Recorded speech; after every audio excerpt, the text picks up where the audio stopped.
And as our i24 News senior U.S. correspondent Mike Wagenheim reports, New York is looking to draw on some of the lessons that Israel so painfully learned. Schools in New York City were shut down 6 months ago, seemingly plenty of time to plan for a reopening. Yet, political power struggles, a still largely unknown virus, and a fear of the consequences of getting it wrong have led to paralysis and never-ending questions, even a week before school doors open again. We've been closely monitoring reopening of schools throughout the world, including Israel.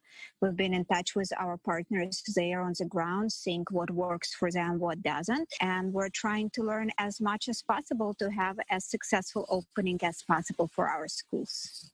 For one thing, most New York schools are not following the Israeli model of throwing the doors wide open to crowded classes. The vast majority of schools instead will use a hybrid combination of around half the week in school and half the week remote learning, thereby thinning out class sizes to allow for some measure of social distancing.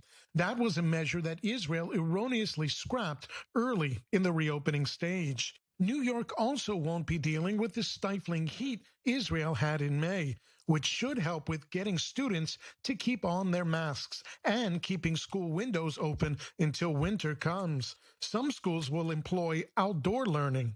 Classes will be split up into pods with one set of students and their teachers avoiding all contact with the other.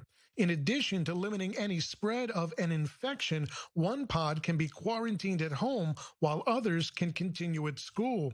It will also allow for more efficient contact tracing should a positive case arise. But worries remain after the tragic death of a teacher in Israel following May's reopening there.